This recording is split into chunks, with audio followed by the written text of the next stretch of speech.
The security alarm split the mountain silence at exactly 5 in the morning. One sharp metallic shriek that ricocheted through the wooden beams above my bed and yanked me out of the last threads of sleep. Before I even sat up, my phone buzzed on the nightstand once, twice, then a rapid series of vibrations like it was panicking for me. I wasn't panicking, not anymore. I reached for it with steady fingers, already knowing on some instinctive, bone-deep level that this was the moment everything had been building toward. "Miss Lane, the guard," whispered the second. I answered, his voice tight with nerves. "I'm so sorry to call so early, but your sister is at the gate. She arrived with a moving truck. 3 men. She's shouting that she owns the property now."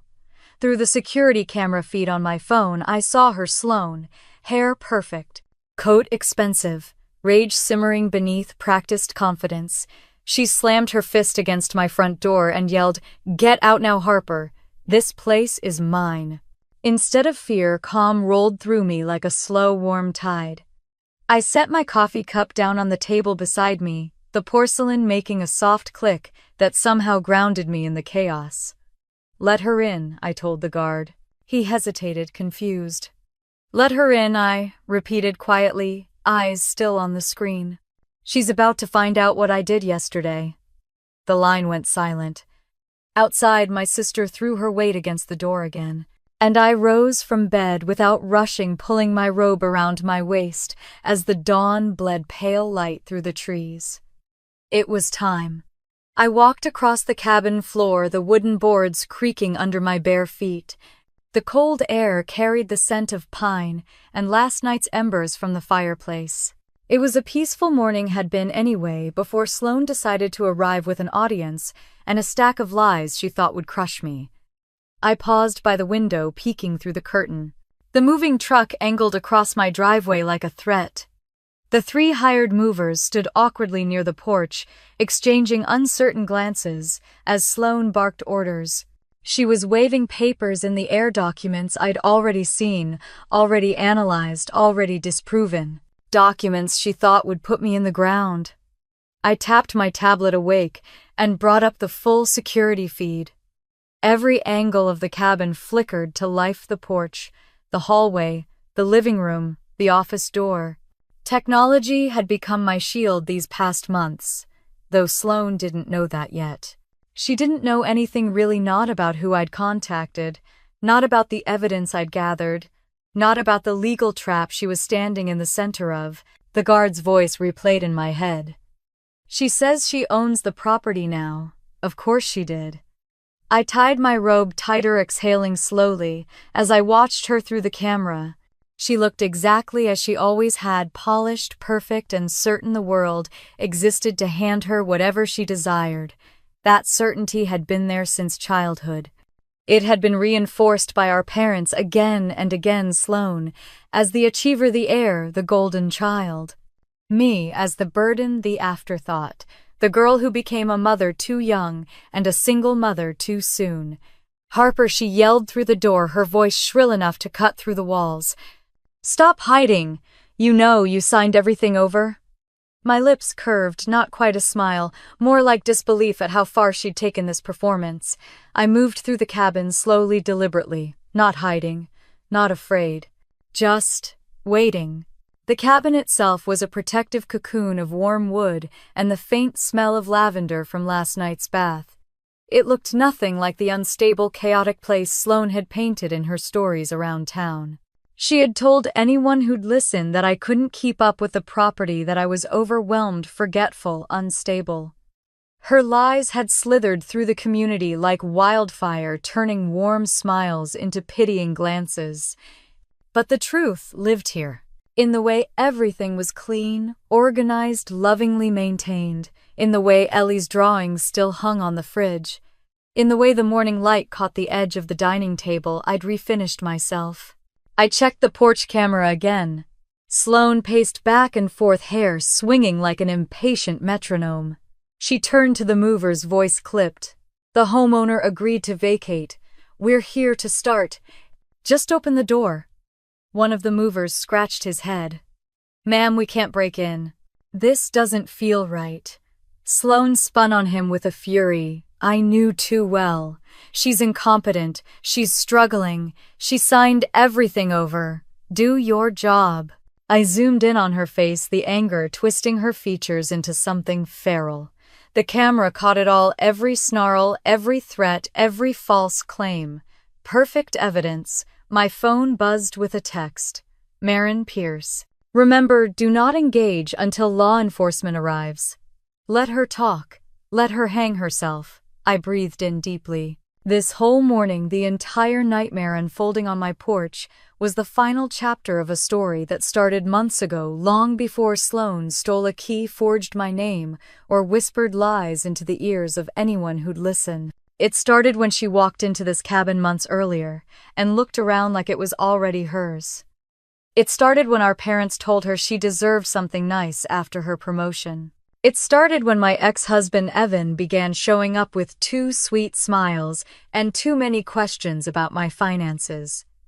Signs I ignored then. But I wasn't ignoring anything now. I moved away from the window and stood behind the front door, listening to her rage simmer and boil. The early morning cold seeped through the wood, but I felt steady, more steady than I had in months. I touched the deadbolt lightly but didn't unlock it. Instead, I walked to the dining table, picked up my tablet again, and tapped open a video file labeled Evidence Previous Day. The recording played Sloane and Evan inside my home, whispering about selling it, plotting to take Ellie, bragging that I would never see it coming. I closed the file but kept the tablet in hand. There was no more running, no more fear. I was ready. And before I let Sloane into my home, into the trap she built for herself, I needed to take you back. Back to when all of this began. Back to the first moment I realized the people who claimed to love me were preparing to take everything I had left. Because that's where this story truly begins. I used to think peace was something fragile, like thin glass that could shatter with the smallest tap. But back then, before everything unraveled, peace didn't just feel stable. It felt earned. I'd carved a quiet life out of the jagged rocks of everything.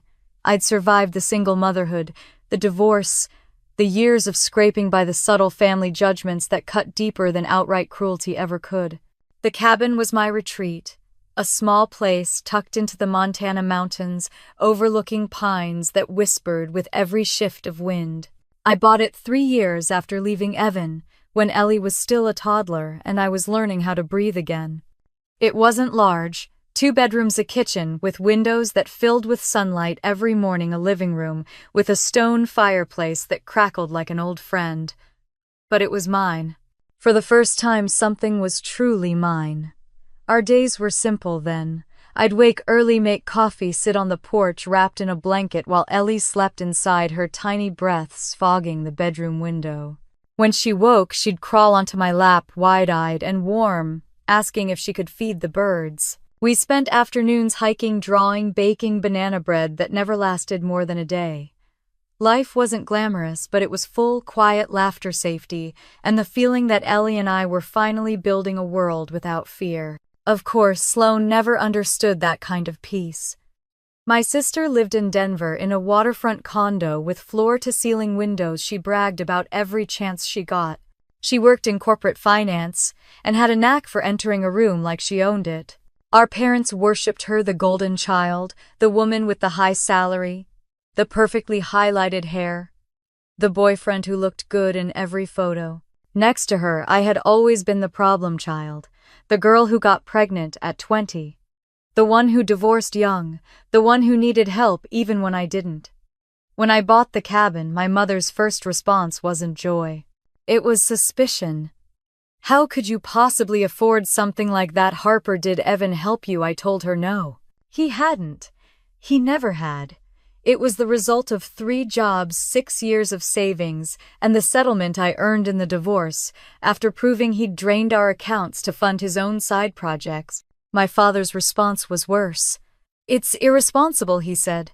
You should have bought something near family, somewhere we can support you. Support. They always used that word when they meant control. So I stopped sharing details. I sent fewer photos, I stopped inviting their opinions, and eventually they retreated into their comfortable orbit around Sloane just as they always had. That's why the day I got the call from Sloane in early spring was so unexpected. I was in the garden, kneeling in the dirt, coaxing early tomatoes to life. My phone buzzed, and when I saw her name, I nearly ignored it. But curiosity won. "Well," she said, breezing into the call, "I guess you didn't think to tell me you lived in an actual postcard." "I didn't think you cared," I replied, brushing soil from my hands. "Mom mentioned you'd moved, and I was in the area for a meeting, so I figured, why not drop by? Ellie must be so big now." The way she said it, light, casual, harmless, made the old cautious part of me stir. Sloane never did anything casually. 2 hours later she arrived. She stepped out of her car with a wide smile, sunglasses, perched in her hair, her coat crisp, and tailored her stride confident. She hugged me tightly, too tightly, her perfume enveloping me before I could brace for it. "My God, Harper," she said, looking around. "This place is stunning. I never expected something like this from you." "From you." She always slipped those words in like she couldn't help reminding me of who she believed I was. Ellie was shy at first, hiding behind my leg, but Sloane crouched down, offering her a little necklace shaped like a star. Ellie's eyes lit up. I remember thinking it was sweet of her, generous even. But generosity was never Sloane's default setting, not without purpose. We spent the afternoon together. I made lunch, rosemary chicken, and roasted vegetables, and Sloane walked through the cabin like she was taking inventory. She admired the fireplace, inspected the pantry, opened closets, commented on the windows, not like a guest, like an appraiser. "You must feel so lucky," she said, as she ran her fingers across the mantel. "A place like this, God, it must be worth a fortune." "I'm grateful," I said carefully. "It's home." We sat on the porch afterward as Ellie played in the yard. The mountains were painted gold by late afternoon sun, and I could almost forget Sloane's earlier comments. "It's good you have something stable," she murmured, sipping tea. "Especially with everything you've gone through." Everything you've gone through. Another phrase she loved. A reminder of every failure she believed I carried. Still, I tried. I always tried with her. I talked about Ellie's drawings, the daycare she loved, the work-from-home bookkeeping job I'd taken on. And for a moment, Sloane almost seemed human, warm, interested, even proud. "I'm glad you're finding your footing," she said softly. "Really?" But when she left that evening, hugging me once more, I felt off balance. Something about her visit didn't sit right. Maybe it was the questions she'd asked about the mortgage, the property taxes, the deed. Maybe it was how long her eyes lingered on the framed documents in my office. Or maybe it was the way she said goodbye. "You deserve good things, Harper, especially now. Don't mess it up." The next few weeks passed quietly, the memory of her visit softening like bruises that fade but don't fully disappear. Ellie and I returned to our routines: morning porches, evening stories, hikes on weekends. And yet there was a subtle shift in the air, like something waiting, something watching. The shift became undeniable when my parents called. I heard Sloane visited, my mother said. What did she think of the cabin? I hesitated. She liked it. Oh good, my mother breathed. She said you seemed scattered, that you were struggling to manage everything on your own, that she was worried. My stomach clenched. She said what she said, she might help you get organized. You know, Sloane, she wants the best for you. That night, after Ellie went to sleep, I sat by the fire with a knot in my chest. Sloane had been in my home for 3 hours, and in that time she'd already begun painting a narrative. Not one of support, one of weakness, one of instability, one of incompetence. The next morning at the grocery store, the cashier's tone changed. Polite but distant, curious but guarded. It was small, subtle but real. And then the woman at the post office. The comment about my overwhelmed expression. The neighbor who asked if I needed help shoveling my own walkway, a task I'd always done without question. The whispers grew slowly like roots beneath frozen soil. Sloane was planting something, and I didn't yet understand how deep it went. I didn't know in those early days that my sister hadn't just admired the cabin. She wanted it. She wanted all of it. I didn't know she'd already begun her plan, but the first seed of unease had taken root, and soon everything would sprout into something far darker than I was prepared for. The day Evan showed up again, the air felt wrong too, still too quiet, the kind of quiet that comes before a storm. I was cleaning paintbrushes on the porch, while Ellie napped, enjoying one of those rare moments where the world softens and time loosens its grip. Then his car appeared at the bottom of the driveway, crawling up the hill, like it was climbing back into a life it had no right to return to. I froze, brush still dripping water, my breath caught somewhere between my throat and my chest. Evan stepped out wearing that familiar half-smile, the one that had fooled me when I was young and tired and desperate for someone to make life feel easier. That smile was a lie then, and it was a lie now. "Harper," he said, walking toward me, as if we were old friends. "You look good." "I wasn't expecting you," I replied, keeping my voice even. "Is everything okay?" Yeah, he said too quickly. "I was just in the area. Thought I'd stop by. Check on you and Ellie. Check on us." He hadn't checked on anything in years. He'd barely paid child support, never remembered birthdays, never called unless he wanted something. Still, I stepped aside. "She's napping. You can come in." He smiled wider and something inside me tightened. Evan only smiled like that when he'd rehearsed something. Inside, he wandered through the living room. Like Sloane, had eyes flicking over the mantel, the bookshelves, the framed deed hanging above my desk. He lifted the corner of a quilt I'd made, inspecting the stitches like a judge at a fair. When he turned back to me, he wore feigned admiration. "You've really done well for yourself," he said. I crossed my arms. "What do you want, Evan?" He laughed, holding his hands up like I'd accused him of stealing. "Nothing. Just being nice." But Evan was never nice without purpose. He walked into the kitchen and leaned against the counter, watching me with an expression that made my skin crawl. "You know, I've been thinking," he said. "Maybe we should revisit the custody agreement." I stared at him. He didn't mean equal custody, not with his travel-heavy job and late-night bar outings.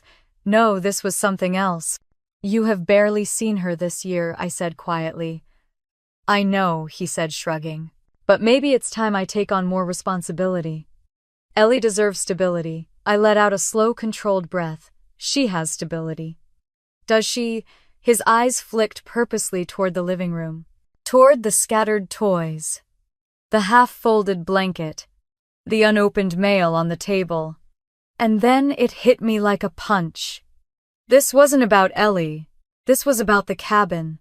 The word stability wasn't a concern. It was a weapon. "What did Sloane tell you?" I asked. He paused, the smallest hesitation, then forced a laugh. "Sloane, why would she tell me anything? You and my sister have never had a phone conversation longer than a minute," I said. "You two don't even like each other." He didn't respond. But I saw it, just a flicker, the recognition that he'd been caught. He shifted his weight. "Look, Harper, I'm not saying you can't handle things. I'm just concerned. It's a lot. The property, the kid, everything." I stepped closer, letting my voice drop. "You're not concerned. You're circling. And I want to know why." He didn't meet my eyes. "We'll talk later," he muttered, already stepping toward the door. "I have somewhere to be, Evan." He stopped. "Whatever you and Sloane are planning, it won't work." His shoulders tensed. He didn't turn around. He didn't deny it. He just left. The next afternoon, I decided to clear my head at the hardware store in town. I needed soil and replacement bulbs for the porch lights. It was supposed to be a simple errand. But as soon as I walked in, I felt eyes on me, quick glances, looks that shifted away the moment I met them. The cashier, a kid barely out of high school, said politely, "Doing okay today, Miss Lane?" I nodded, though confusion prickled under my skin. "I'm fine. Why?" "Oh, nothing," he said, scanning my items too fast. "Just heard you've been under a lot of stress. Keeping up with the cabin and all." My stomach dropped. "Who told you that?" He blinked. I'm not sure. It's just what people are saying. People. As I walked to my car, I noticed Margaret, the neighbor from down the road, watching me from across the parking lot. But when I lifted my hand to wave, she looked away, pretending to examine a display of sunflower seeds. The ground beneath me felt suddenly unstable. It got worse. By the end of the week, 3 different people had asked if I was managing all right. Someone from Ellie's daycare emailed to check in. A woman from the post office pulled me aside and whispered that if I was struggling emotionally, there were support groups in town. Support groups. For what I hadn't told a soul about struggles. I hadn't shown any signs of instability. But the narrative was spreading quiet as frost, cold as doubt. And Sloane's words from her visit whispered back to me, "You deserve good things, Harper. Don't mess it up."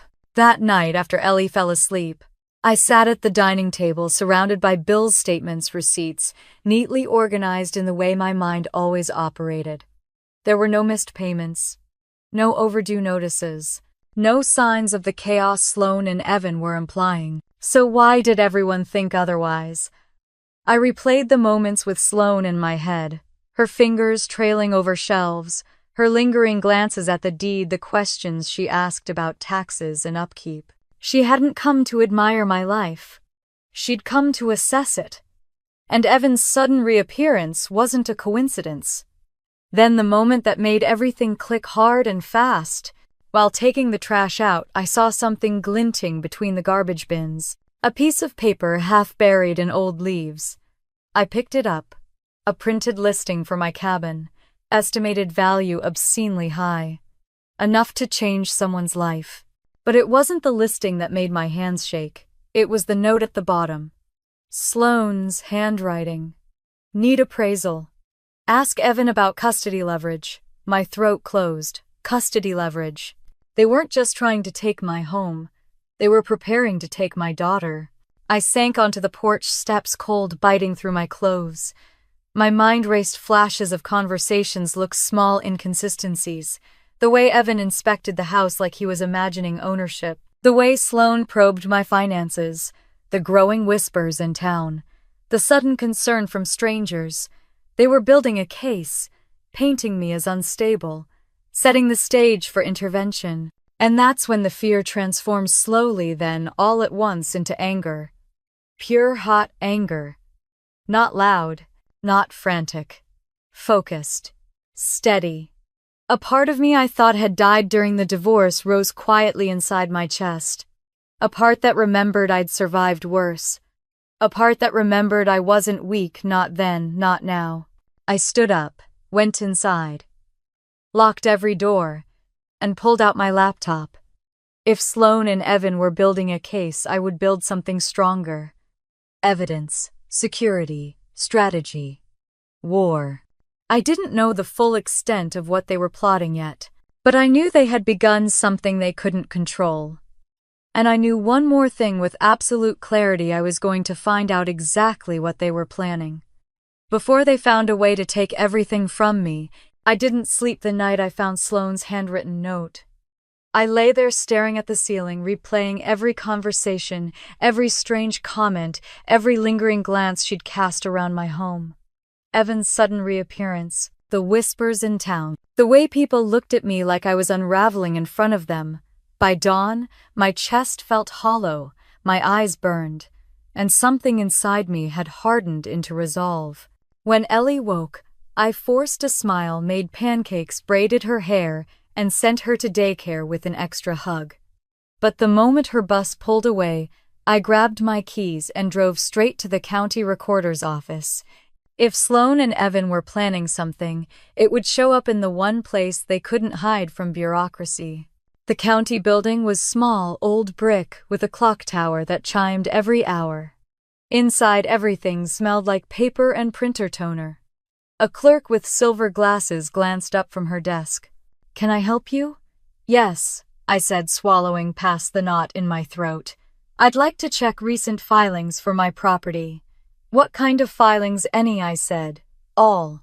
Transfers, liens, inquiries, anything that mentions the address." She raised a brow, but typed quickly. The screen reflected in her lenses. After a moment, she frowned. That's strange. My pulse spiked. There was an inquiry filed last week, she said, and another document flagged for review. Flagged for what verification, she replied. It looks like part of a transfer process, but it's incomplete. I stepped closer. Can I see it?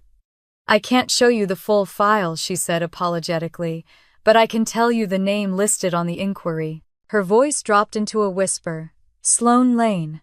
I felt everything inside me go cold. Was my signature on it? I asked quietly. She hesitated. I'm not allowed to discuss signatures. That was my answer. My sister had submitted paperwork pretending to be me. Pretending she owned my home. Pretending I had relinquished it. I stumbled back toward the parking lot on numb legs. The sun was too bright, the air too sharp. I sat in my car gripping the steering wheel so hard my fingers ached. She forged something. She must have. But what? The only way to know was to dig deeper. Instead of going home, I drove to a small coffee shop on the edge of town. I ordered a drink I didn't taste and sat in the far corner with my laptop. My hands trembled as I logged into my bank, my email, anything that might show signs of tampering. Nothing obvious. But then I checked my spam folder, normally empty. A subject line froze my breath. Welcome to Cedar Ridge Property Solutions. I clicked.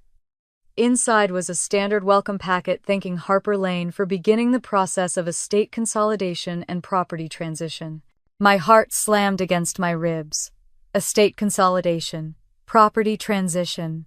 Those weren't words you used for updating addresses. They were words you used when transferring real estate ownership. And the kicker, the name listed at the bottom, primary contact S. Lane. I closed the laptop, pressing my palms against my eyes until I saw sparks.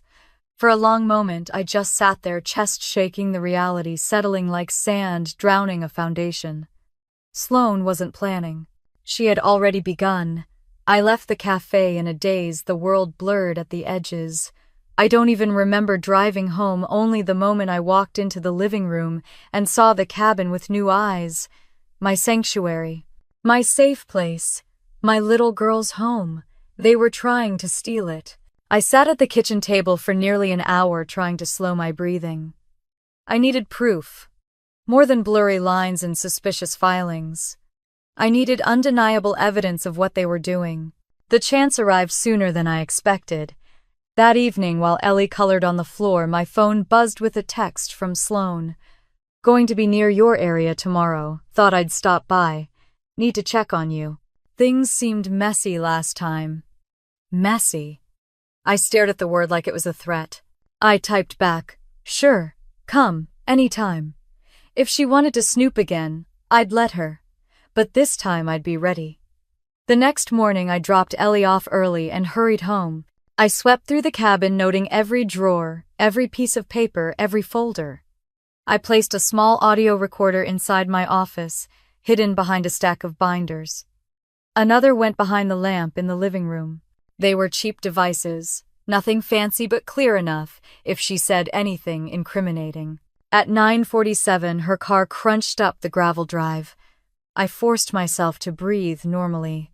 She knocked with that polite rhythmic pattern she'd always used growing up, 3 short taps, 1 long. Harper, I brought muffins. Like this was a sister dropping by for coffee. I opened the door. Come in. She stepped inside, her eyes immediately sweeping the space. She wore a soft cream sweater and a bright, calculated smile. I wanted to check on you, she said warmly. You seemed overwhelmed last time. There it was again, overwhelmed. We sat at the kitchen table and she pushed a bakery box toward me. Cranberry orange, your favorite. I didn't touch them. How's work? I asked. Oh, great, she said breezily. Busy. You know how it is. She didn't ask about my job. She never did. Her gaze wandered again to the fridge, to the mail pile, to the hallway leading to the office. House still in good shape? She asked too casually. It's fine, I replied. Doesn't it feel like a lot to manage? She pressed. Especially with Ellie so little and all that space. I kept my face neutral. Not really. She sipped her coffee, hiding a smirk behind the cup. A place like this, she said, softly deserves someone who can really take care of it. Someone like her. Then, she leaned forward, lowering her voice as if delivering advice. You should let me help you, Harper. I could take some of the load off. We both knew she didn't mean chores. You mean financially? I asked calmly. Or legally, she said, shrugging. Whatever you need. I know these things are confusing for you. Confusing. The third time she had hinted at it. I folded my hands. What exactly are you offering? She reached into her purse. My breath hitched. A folder. The same style as the one she'd waved at the movers days later. She slid it across the table. Just a few forms to help me manage things for you. Nothing big. But it would protect you. And Ellie. I didn't touch them. Why do you think I need protection? I asked. She tilted her head, feigning sympathy. Because you're struggling. I stared at her until her smile faltered. Sloane, I said quietly, I'm not signing anything. Her cheeks tightened, but the smile stayed. Of course it did. Well, she said, rising from her chair, think it over. I'm only trying to help. She let herself out the door, closing with a soft click behind her. I didn't move until I heard her car disappear down the road. Then I darted to retrieve the audio recorders. I replayed every second, her words sweet as poison. Someone who can take care of it. These things are confusing for you. You're struggling. Let me manage things for you. It wasn't a conversation, it was preparation. A narrative. A foundation for the lie she planned to tell later. I saved the audio files. Labeled them, backed them up twice, and then I sat on the edge of my bed, fingers trembling around my phone. I needed professional help, not emotional, legal, before Sloane and Evan could close their trap on me. Before I woke up one morning and found a stranger's name on the deed to my home. That night, as the last light faded behind the mountains, I found the number of a property attorney and typed a message with shaking hands. My sister is trying to take my house. I hit send. Then I whispered into the dark, you won't win, Sloane. I didn't know it then, but that message would become the turning point. The beginning of a counterattack I never imagined myself capable of. The first step in proving I wasn't the weak one. Not anymore. The envelope looked ordinary at first, cream-colored, folded, neatly tucked between a gardening magazine and a coupon booklet in my mailbox. If I hadn't been paying attention, I would have tossed it into the recycling bin and kept walking.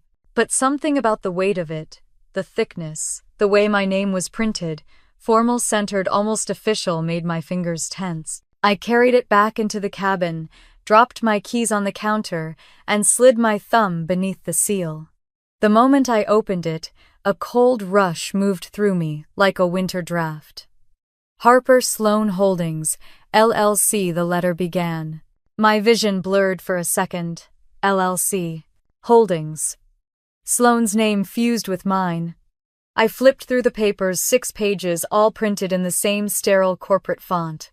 The first page thanked me for my interest in estate consolidation and streamlined property management. The second page listed the registered address, my cabin. The third page named the managing members, Harper Lane and S. Lane. I gripped the edges so hard the paper bent. My signature appeared at the bottom of the 4th page. Except it wasn't mine. It looked close enough to fool a stranger, but the slant was wrong. The H was too sharp, the loop in the P too wide. A counterfeit version of myself.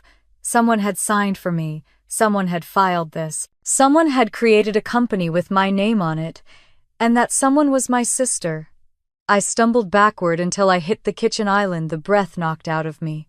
My heart beat in jagged bursts. I could hear the mountain wind outside, rattling the windows like it was trying to warn me. I forced myself to move. I spread the papers across the countertop, flattening them, examining every line. The LLC had been registered 10 days ago. The filing date aligned perfectly with the uptick in rumors about me. The paperwork referenced anticipated asset transition. The listed purpose of the company was family property oversight. my property, my cabin, my life. I pressed my palms into the wood. I didn't cry. I couldn't. I wasn't even angry yet. I was numb, like my mind was struggling to understand the full shape of what I was seeing. Then, a cold, sharp sentence cut through the numbness. She's already acting like the owner.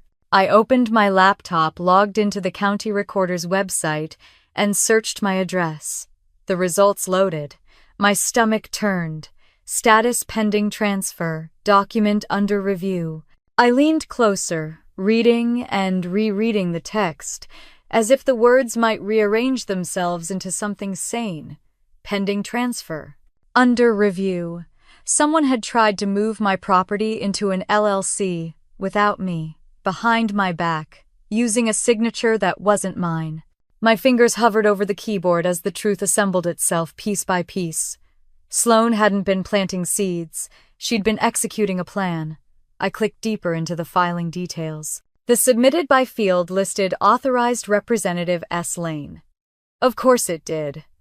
For a moment the room spun. I gripped the edge of the counter until the dizziness passed. Then I inhaled slowly through my nose and held the breath until my lungs burned. I needed to know how much damage had been done. I searched my email next.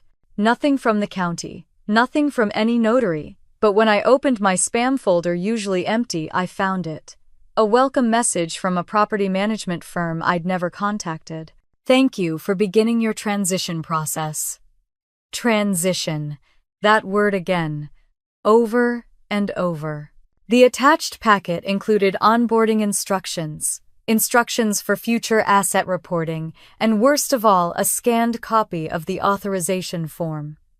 My forged signature glared up at me. Below it, in clean, bold letters, was the contact name for the process: Sloane Lane, authorized agent. I covered my mouth with my hand. She was already prepping to take the cabin legally. And if she managed to finalize the transfer, reversing it could take months, years. And if she paired it with lies about my stability, lies she was already spreading, she could claim she was acting in my best interest. A sickening clarity washed over me. These weren't random rumors. They were a foundation, a storyline. She's overwhelmed, she's forgetful, she's struggling, she can't manage everything alone. Each whisper was a brick in the narrative she needed to take everything from me. Not just the cabin. Maybe even Ellie. The thought made my vision darken at the edges. I shoved the laptop aside, grabbed my phone, and started flipping through old documents, my mortgage, my divorce records, insurance papers. I spread them out across the table, comparing my actual signature to the forgery. Mine was smooth, consistent, fluid. The signature on the LLC paperwork was tighter, rushed, like someone had practiced but never mastered the shape. I snapped photos, organized them into folders, labeled each one carefully. If Sloane wanted a legal fight, I'd give her one. Next, I checked the notary stamp. The registration number didn't match any of the official codes used in Lincoln County. I cross-referenced 3 different databases. Nothing. Fake notary. Fake stamp. Fraud layered on fraud. My hands shook, not with fear, but with a strange rising fire. She wasn't just manipulating people. She was committing crimes. I stood there in my kitchen, surrounded by paper and evidence, and the ghost of my sister's handwriting, when something inside me hardened. I picked up the envelope again, smoothing out the creases. This wasn't a defeat. It was proof. The kind of proof that would matter in court. My phone buzzed. A message. From a contact saved under the letter P. A man I'd spoken to once before, months earlier, when I suspected something was wrong but didn't have words for it yet. You still need help, he'd written back then. At the time I'd told him no. Now I opened the thread. Yes, I typed. It's worse than I thought. I need to meet tomorrow. His reply came instantly. Bring everything. A tremor of relief rolled through me. I gathered every sheet of paper, placed them into the folder where I kept Ellie's school records, and locked the folder in my desk drawer. Then I walked to the window and looked out at the mountains' dark silhouettes against a rising sun. The air was cold, sharp enough to sting my lungs. A hawk circled above the treetops, gliding effortlessly, watching everything from a vantage point no one else could touch. I whispered into the quiet room, "You think I'm confused. You think I'm weak." My reflection in the glass stared back at me, tired but not defeated. "But now I know exactly what you're doing. And I wasn't going to let her get away with it. Not this time. Not ever." Marin Pierce's office sat on the second floor of an old brick building in town, the kind with narrow hallways and framed black and white photos of pioneers who looked like they'd wrestled mountains into submission. I climbed the stairs, gripping the thick folder of forged documents so tightly my knuckles hurt. The morning air outside had been icy, but inside the building, I felt overheated, wired, like my body didn't know whether to run or collapse. Her door was slightly ajar. A brass plaque read Marin Pierce Property and Estate Law. I knocked once. "Come," in a steady voice called. She was exactly what I hoped for, mid-40s, silver streak through her dark hair sleeves, rolled-up glasses perched low on her nose. A woman who looked like she'd never panicked a day in her life. She stood when I entered, extending her hand. "Harper Lane," she said, as though confirming the name she'd been expecting. "Sit. Start from the beginning." I didn't even make it through the full story before her expression sharpened, her pen pausing mid-sentence. When I spread the forged LLC paperwork across her desk, her jaw tightened. "Where did you get these?" "They were mailed to my home, yesterday. And this signature," she tapped it. "Not mine." She studied it carefully. "Someone practiced." "Not enough, but enough to fool a clerk." My throat tightened. "My sister filed these." "Or started to." She met my eyes. "Tell me everything." So I did. The rumors. Evan's sudden appearance. Sloane's visit with the muffins and the folder she pretended was harmless. The welcome packet in my spam folder. The pending transfer notice on the county site. The notary number that didn't exist. By the time I finished, Marin leaned back in her chair, arms crossed, assessing me, not with pity, but with a certain quiet respect. "This isn't carelessness," she said. "It's calculated. I know. It's deliberate. I know. And it's a pattern I've seen before. That made something inside me go cold."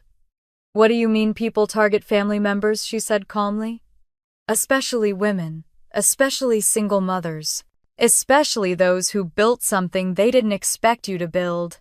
She tapped her pen twice on the desk. "This is a textbook setup for financial exploitation." The words hit like a punch, not because they were new, but because hearing them out loud made everything real. I swallowed hard. "Can it be stopped?" Her answer came without hesitation. "Yes, but only if we're strategic." "What do I do?" She leaned forward. "First, you cannot confront them. Not yet. If you do, they'll retreat and regroup. They'll hide their tracks. They'll be careful." She tapped the documents. "We need them overconfident, careless, feeling in control." I exhaled shakily. "They already think I'm overwhelmed, and that's your advantage. Let them think it. Let them think you're easy to manipulate." Her voice softened just a fraction. "Even if you're not." My jaw clenched. "I'm not. I know." She opened a drawer and pulled out a blank set of forms. "Here's what we're going to do." She walked me through it step by step. "We'll protect the property by transferring it into a revocable living trust. You'll be both grantor and trustee. That keeps you in complete control. And we'll file a quiet title action to temporarily seal the record." I blinked. "Seal it." "Public searches will show the status as in transition. That will confuse them. They'll think their filings are working or that the county is simply slow.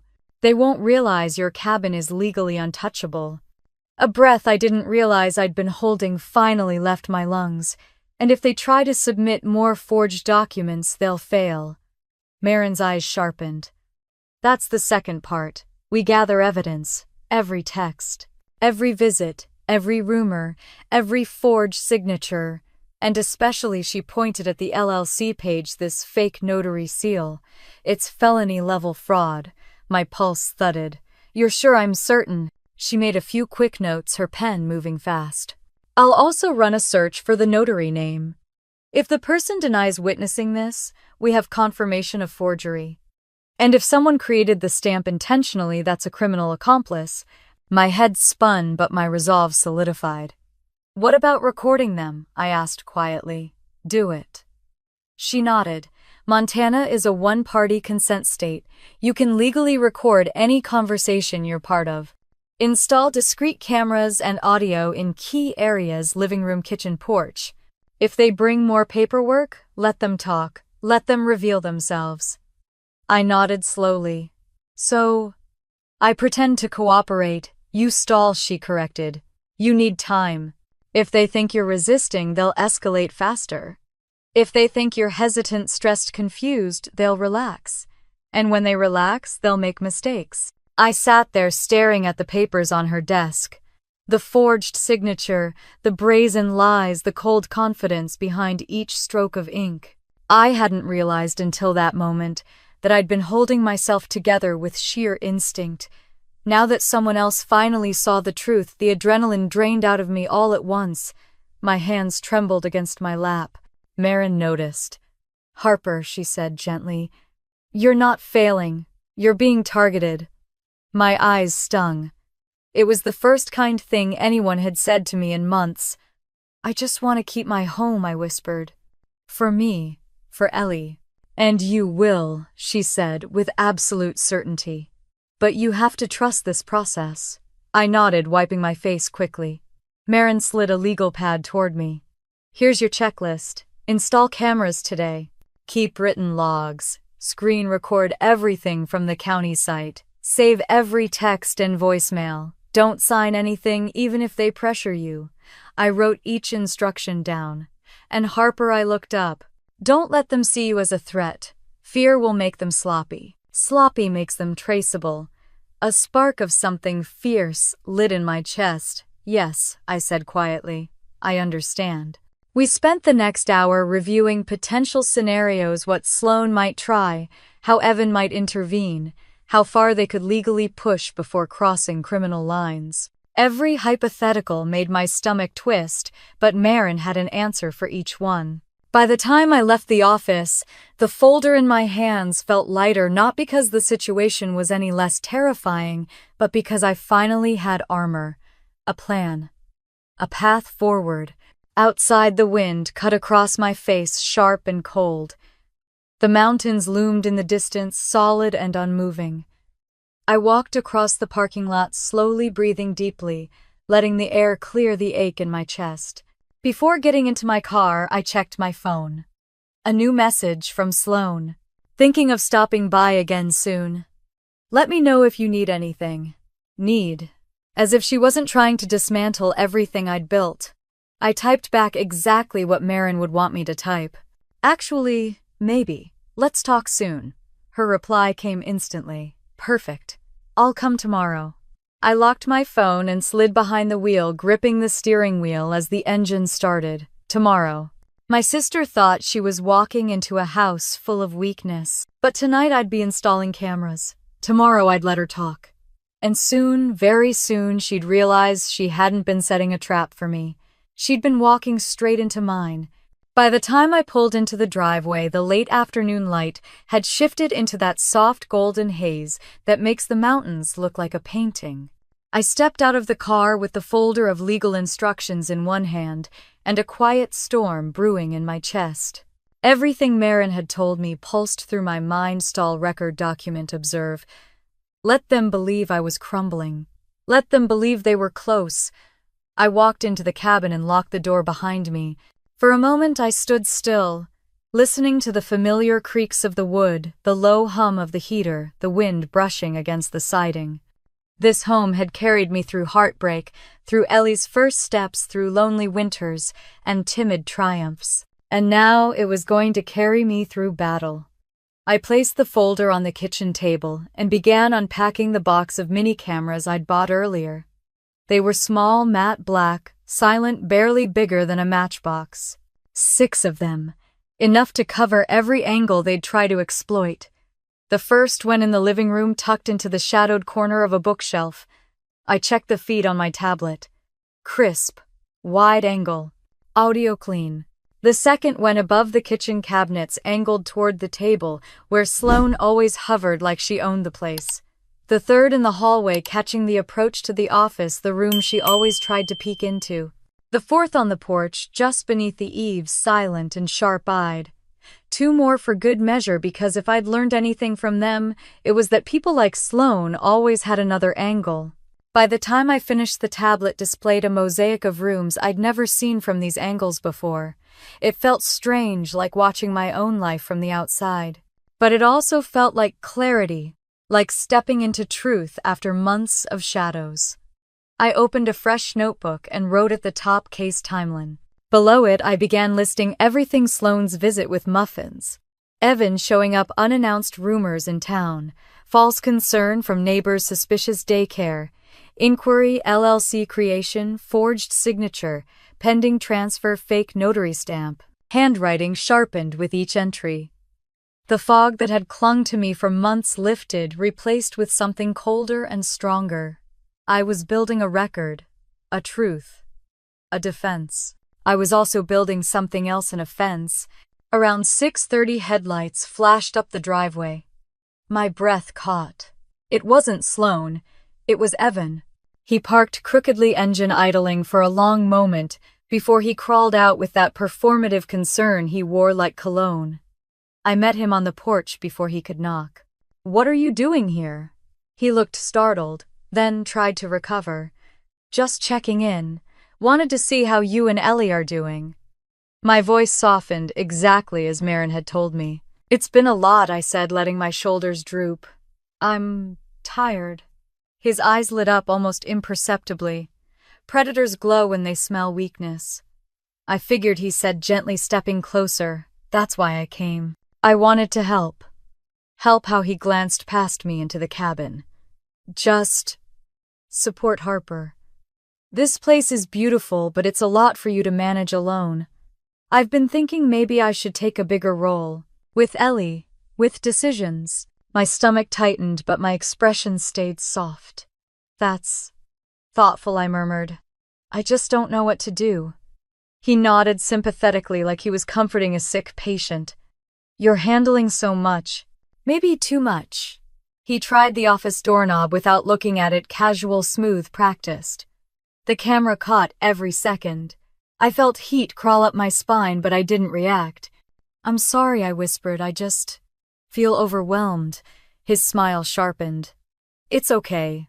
You can lean on us." Us. He didn't even try to hide it.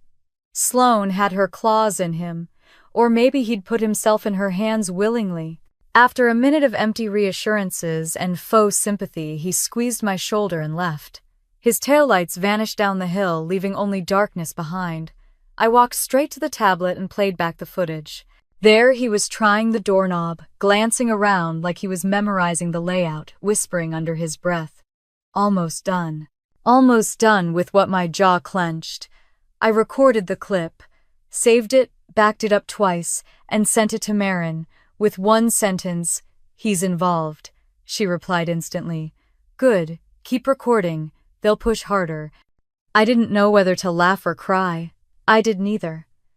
I just sat at the table, breathing slowly, letting the tension settle. Ellie came home sleepy from a playdate.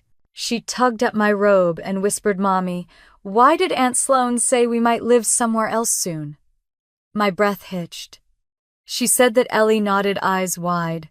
"She said I'd like the city better, that this house was too much work for you." I inhaled, forcing calm. "Sweetheart, none of that is true. This is our home. No one is taking it." She nodded slowly, trusting me completely, the trust of a child who sees you as the whole world. I carried her to bed, brushed her hair from her forehead, kissed her cheek. As she drifted off, I promised her silently that I would do whatever it took to protect her life here. When the house finally fell quiet, I checked my phone. A new message from Sloane. "Can we talk tomorrow morning? You seemed overwhelmed last week. I'm worried about you." Worried. That word again, worn and poisonous. I typed out a deliberate response, fingers steady. Maybe you're right. Maybe I do need help. Her reply came less than a second later. I'm so glad. I'll come by early. We'll sort everything out. I stared at the message, feeling a strange calm settle over me. Tomorrow she would come here believing she was winning. She would bring more papers, more lies, more narratives she'd rehearsed. She would try to corner me, and for the first time I wouldn't be cornered. I'd be ready. I rose from the table, turned off the lights, and walked slowly to the porch. The night was cold, pine-scented air sweeping across my skin. The mountains stood still and endless silent witnesses to everything unfolding. I whispered into the darkness, not a plea but a vow. You're not going to take anything from me. Not my home, not my daughter, not my life. Inside, the cameras blinked their tiny red dots of readiness. Tomorrow she'd step into the cabin like she always did, confident, certain, entitled. But this time every word she said would become evidence. Every lie recorded, every threat time-stamped, every attempt documented. Tomorrow the trap would begin to close, and she wouldn't even see it. I woke before sunrise, long before any alarm, long before any bird dared interrupt the quiet. The world outside was still dark, a deep blue fading at the edges where morning would soon press through. I moved quietly, not wanting to disturb Ellie. She slept soundly at my friend's place in town, a sleepover I'd arranged under the guise of a little fun. In reality, it was part of the plan, part of keeping her safe while I did something uncomfortable but necessary. I dressed in silence, pulled on boots, grabbed my keys, and placed a small overnight bag in the passenger seat. Anyone watching would think I was leaving for a few days. That was the point. Sloane and Evan would hear about it, and if they believed the cabin was empty, they'd act. Desperation always pushes people to reveal themselves. I left my driveway deliberately, headlights sweeping across the pines as I descended the mountain road. A familiar ache twisted in my chest at the thought of leaving even temporarily, but this wasn't abandonment. This was strategy. At the diner in town, I made myself visible, sat by the window, ordered breakfast I barely touched. Let the regulars see me, nod to me, smile politely. Let them unknowingly become witnesses. Oh, taking a little trip, the waitress asked after noticing my bag. Just a few days, I said lightly, sipping coffee. Needed a break. She nodded sympathetically, and that was that. Perfect. After I paid, I drove to a friend's property a few roads over, parked behind her shed, and walked through the woods back to my cabin. The cold pressed against my skin, but adrenaline kept me warm. Needles crackled under my boots. Every sound felt magnified. When I slipped through the back door, the house was empty, silent still, exactly how it needed to appear. I closed the blinds and moved to the back storage room, the only room without cameras, where I'd hidden a small folding chair, a thermos, and my tablet. Then I waited. Hours dragged by, slow and heavy. I checked the feeds every few minutes. Porch empty. Driveway empty.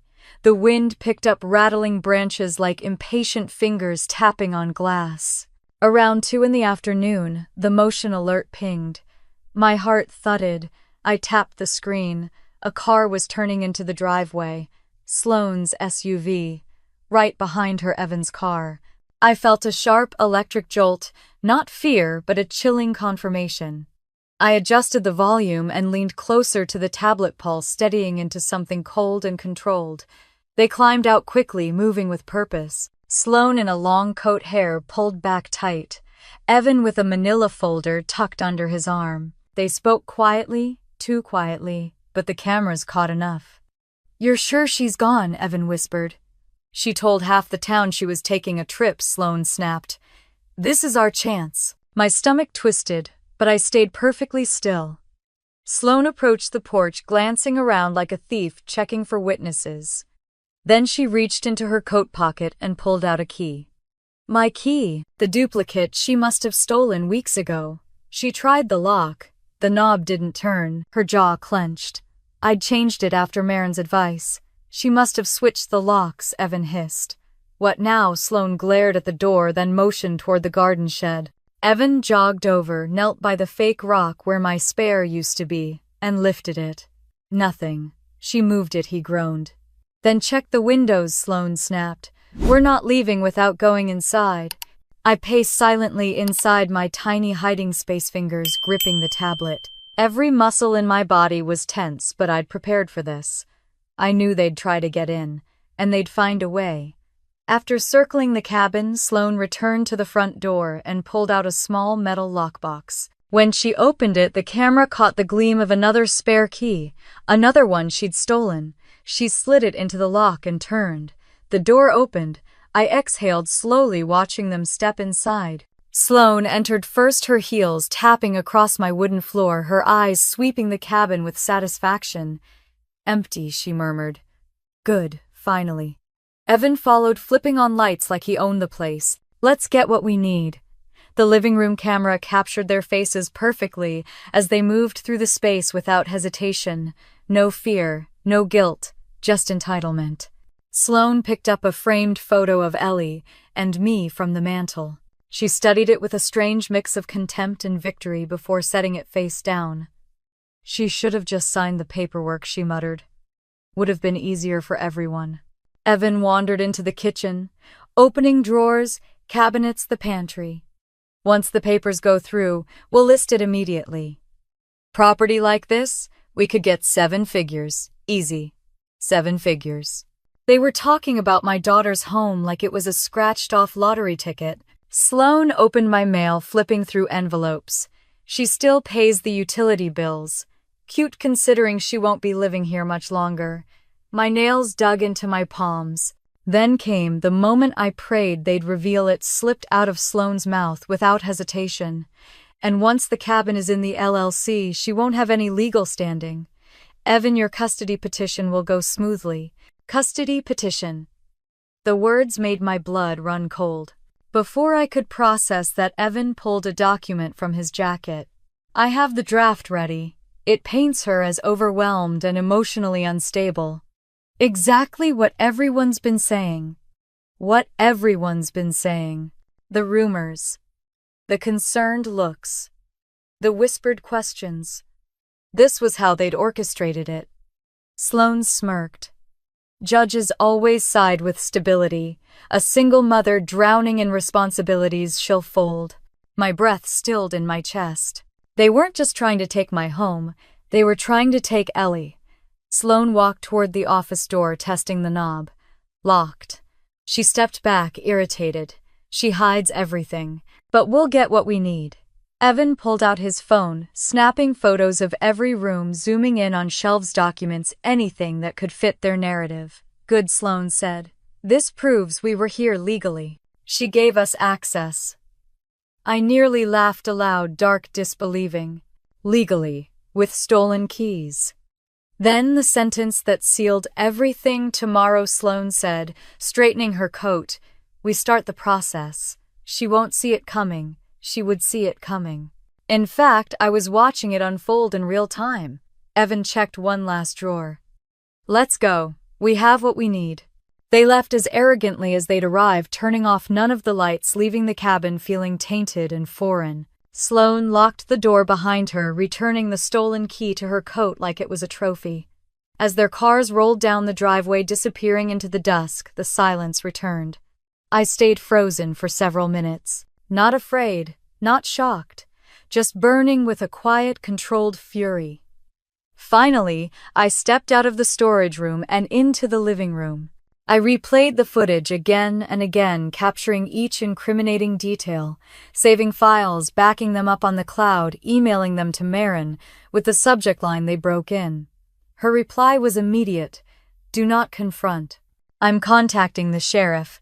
Stay safe." I walked to the front door, opened it, and let the cold mountain air fill my lungs. My hands trembled, not with fear but with adrenaline. They thought they had me cornered. They thought I was alone. They thought I was weak. But they had no idea what I'd done. And tomorrow morning, when they returned with movers and forged papers and confidence dripping off their smiles, that's when everything they'd built would collapse. The security alarm shattered the silence at exactly 5 in the morning, a single piercing tone that echoed through the cabin like a warning bell. I sat up instantly, heart steady, breath controlled. I'd been expecting this, waiting for it, really. My phone buzzed on the nightstand. The screen lit up with the name of the security guard I'd hired 2 weeks ago, Caleb. I answered on the first ring. "Miss Lane, I'm sorry to wake you." He sounded rattled. "Your sister is at the gate. She's brought a moving truck. 3 men. They're saying they have authority to access the property." Of course they were. Right on schedule. "What exactly did she say?" I asked, swinging my legs out of bed, feet hitting the cold floor. "She claims the deed was transferred to her yesterday," he said. "She has paperwork she wants me to log as proof. She's demanding I let her through." My voice stayed calm, smooth. "Let them in, Caleb." He hesitated, breath hitching. "Are you sure? Should I call the sheriff?" "No. Just make sure she signs the visitor log with her full name and the time. And note the reason for her visit." "Understood. But are you safe?" The word pressed against something hard inside me. "I'm fine," I said. "Just let them through." I hung up, then grabbed my robe, tying it at the waist as I walked through the dim cabin. I approached the window overlooking the driveway. The truck rolled in, first its headlights sweeping across the pines. Behind it, Sloane's SUV, then Evan's car. 3 vehicles, 3 men, and 1 sister who believed she had already won. I picked up my tablet from the kitchen counter and unlocked it. The 6 camera feeds flickered to life: porch, living room, kitchen, hallway, driveway, office window. Every angle was covered. Every lie she brought would be recorded. Outside, the movers climbed out of the truck. They looked confused, uneasy, already wary of the woman barking orders at them. Sloane stepped out last, slamming her door. She wore a fitted coat, hair, slicked back, eyes sharp and cold in the floodlights. She marched toward the porch. I moved to the front door and waited in silence just behind it. She banged on the wood so hard the frame rattled. "Harper, open up, you don't live here anymore." The words might have hurt once, now they were just evidence. She pounded again. "I have the deed. You agreed to move out yesterday." In the driveway, one mover scratched his head. "Moved out. There's furniture everywhere. Just start packing," she snapped. "Get everything into the truck. The place is mine." Still, I didn't open the door. I wanted the officer to arrive first. And right on cue, red and blue lights appeared at the edge of the driveway. A patrol car pulled up slowly, dust rising behind it. My pulse stayed calm. The trap had sprung. The doorbell rang, and this time I opened it not because of Sloane, but because the officer stood at the bottom of the stairs, flashlight in hand, assessing everything with measured professionalism. Sloane spun around. "Finally," she shouted, waving the forged papers. "Can you tell her she needs to leave? She's trespassing on my property." The officer raised an eyebrow. "Ma'am, let me take a look." I stepped onto the porch, pulling the door closed behind me. I held my coffee cup, as if nothing unusual was happening at all. "Good morning," I said softly. Sloane's face drained of color. "You're here. You were supposed to be gone." "Gone where?" I asked, tilting my head. "This is my home." "That's a lie." She thrust the papers toward the officer. "She signed it over yesterday." The officer examined the documents carefully under the beam of her flashlight. Her expression shifted slightly. "Miss Lane, the notary registration number is invalid." Sloane blinked. "What? No, that's impossible." And the officer continued, "According to county records, this property is held in a private trust with protected status. That means ownership cannot be transferred without the trustee's approval." "Are you the trustee?" "I am," I said.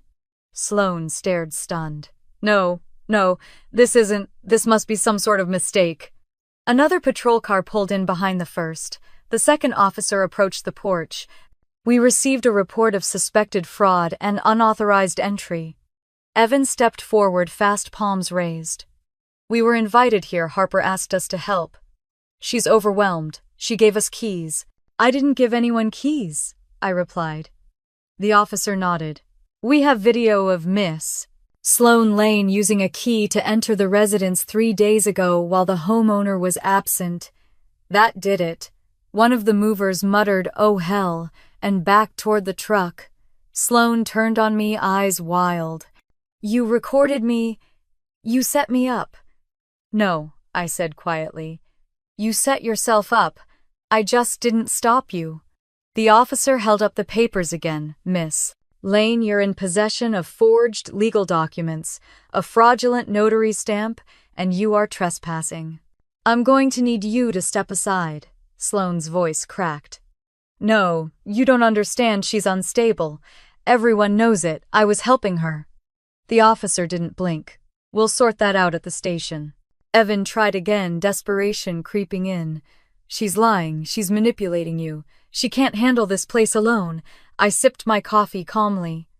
You told a man at the gas station that I shouldn't be raising Ellie. Did you think that wouldn't get back to me? His mouth snapped closed. The officer asked, Do either of you have permission to be here? No, I answered before they could speak. That was enough. The officers moved in. One took the forged documents. The other took Sloane's arms to guide her toward the patrol car. She fought at first, breathing fast, muttering, This isn't happening. She's nothing.